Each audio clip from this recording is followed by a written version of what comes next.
In today's video, I'm going to teach you how to add a new contact to a contact list in Microsoft Outlook. First, launch Outlook on your computer or open Outlook on the web. Give it a moment to load your mailbox. We'll be working in the People area, which is where Outlook keeps your contacts. Look to the left-hand menu or navigation pane and choose People. Depending on your version, you might see an icon that looks like two silhouettes or the word People in the app switcher. If it isn't visible, expand the navigation or select more apps until you find it. Once you're in People, choose the contact list where you want the new contact to live. This could be your default contacts folder or another contact folder you've set up for a team or a project.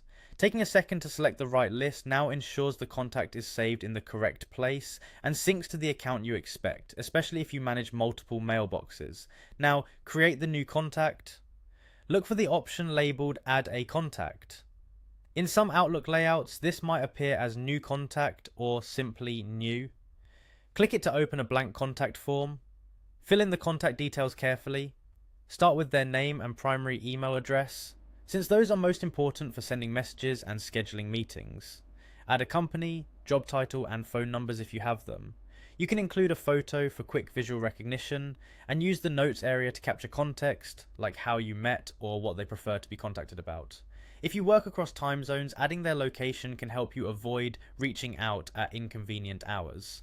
Double check the email spelling. One small typo can cause bounce backs. If you plan to group or filter contacts later, consider assigning a category or adding keywords in the notes. Keep the information relevant and professional. You don't need to store anything sensitive for everyday communication. When everything looks good, save your work, click save and close. In some versions, this button might just say save or create, but the result is the same. The contact is written to the list you selected. After saving, you should see the new contact appear immediately in that list. If you don't, make sure you're still viewing the correct folder and that no filters are hiding recent additions. That's it. You opened Outlook, went to People, picked the right contact list, added a contact, filled in their details, and saved. With that new contact in place, you'll be able to address emails faster, schedule meetings with fewer typos, and keep your address book tidy and up to date. Thanks for watching and happy organizing.